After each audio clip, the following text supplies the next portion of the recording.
درود. نه تو تمام افیر حیفا. درود هموطنان عزیز، مردم شرفمند تاجیکستان.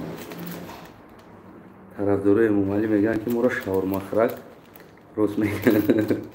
راست میگن. نه میگن شاورما در نون. خیلی ببین طرفدارای ممالی اگر امکان داشته باشه و چطور شاورما بخرین. پامیدور دوره، بودرینگ دوره، خلاپینه دوره، سالاد دوره، گوشت دوره، نون دوره، همش هست.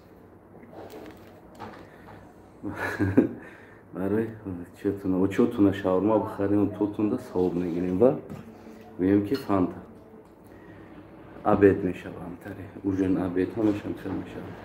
خب اون من در این مثلا گپ زده نبودم.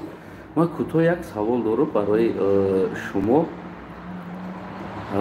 شما میتونید که فکر نظر کنه باید نویسین یا که گویی. در تاجیکستان از یک نوار ابلا و دیگر دیدم. من در باره در خوجاند زنکا دخترها کجون نکنیم مزش نیست و غیره گپا خیلی نو در کلوب میبینی خونو در اومده چاغر گفته در دوشنبه همه احوال بازارو دا مشروط که میستن در همه جا مشروط که میستن. اما من تو همه روزا یک سوال تونتم چی با در بازار بدخشان مشروط که نمیسته ابلاوا کنن؟ چی با در خونه مردم بدخشان در اومده ابلاوا نمیکنن بچه هاشون؟ چی با در پاس اونیورسیتی بدخشان نمیسته؟ چی با در کوچه بدخشان نمیتونن ابلاوا کنن؟ سبب چی است؟ میدونین؟ سبب غیرت مردم است. این همین نشانه است که ما زچومار این انسان هستیم که میتونن چیکار میکنن؟ میان همون خونوتون بچه‌تون میگیرن میرون. من تو امروز ندیدم که در بدخشان در بازار مشروطه ایستادگی ابلاوا کردیسته باشه یک کسی سیمکا کنه بگه در بدخشان ابلاوا است. خونه مردم بدخشان نمیدونن ابلاوا کردن نمیتونن.